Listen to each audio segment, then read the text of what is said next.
जय माँ लक्ष्मी। जय वैभव लक्ष्मी माता। प्राचीन समय की बात है। गुजरात प्रदेश में एक सुंदर और समृद्ध नगर था जिसका नाम था सौराष्ट्र। उसी नगर में एक ब्राह्मण परिवार रहता था। परिवार में पति पत्नी और उनका एक पुत्र था।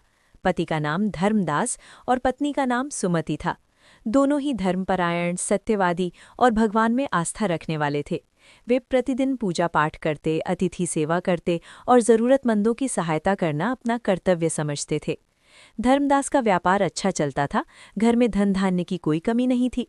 लेकिन समय के साथ साथ धर्मदास के मन में अहंकार आ गया। उसने धीरे धीरे पूजा पाठ छोड़ दिया और धन को ही सब कुछ समझने लगा। सुमति ने कई बार समझाया, स्वामी, धन स्थायी नहीं होता। माँ लक्ष्मी चंचल हैं। हमें धर्म और भक्ति का मार्ग नहीं छोड़ना चाहिए। लेकिन धर्मदास ने उसकी बातों को अनसुना कर दिया। दुर्भाग्य का आगमन। समय बदला। व्यापार में घाटा होने लगा। गलत संगति के कारण धर्मदास ने गलत निर्णय लेने शुरू कर दिए। धीरे धीरे उनका सारा धन समाप्त हो गया। कर्ज बढ़ता गया। लोग उनका अपमान करने लगे। जिस घर में कभी खुशियां थीं, वहां अब दुख और चिंता का वास हो गया। एक दिन कर्जदारों ने घर का सारा सामान उठा लिया। सुमति बहुत दुखी हुई, लेकिन फिर भी उसने भगवान पर भरोसा नहीं छोड़ा। वो प्रतिदिन माँ लक्ष्मी से प्रार्थना करती, हे माँ, यदि हमने कोई अपराध किया है तो हमें क्षमा करें, हमें सही मार्ग दिखाइए। माँ लक्ष्मी की कृपा। एक शुक्रवार की रात सुमति ने स्वप्न में एक दिव्य स्त्री को देखा।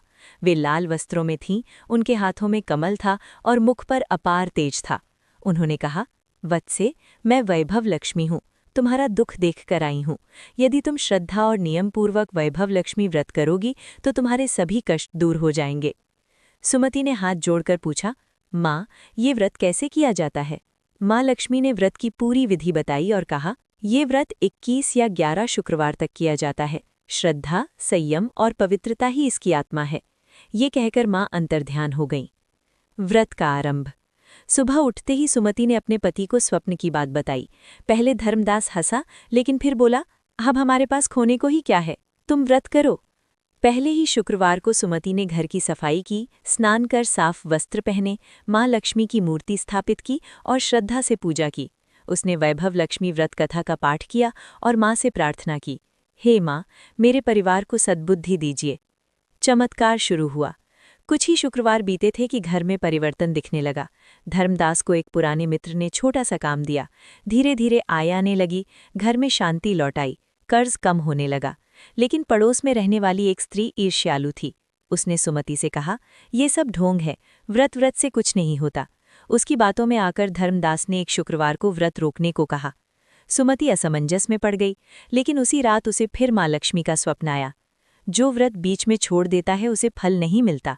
सुमति ने दृढ़ निश्चय किया कि चाहे कुछ भी हो, वो व्रत पूरा करेगी। पूर्ण श्रद्धा का फल। सुमति ने पूरे नियम से 21 शुक्रवार तक व्रत किया।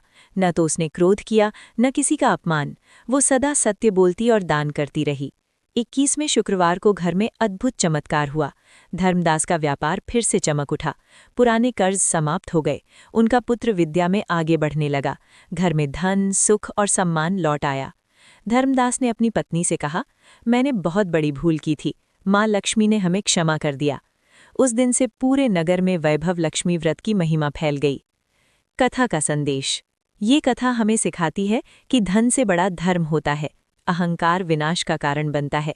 श्रद्धा और संयम से किया गया व्रत अवश्य फल देता है। माँ लक्ष्मी सच्चे भक्तों पर सदा कृपा करती हैं।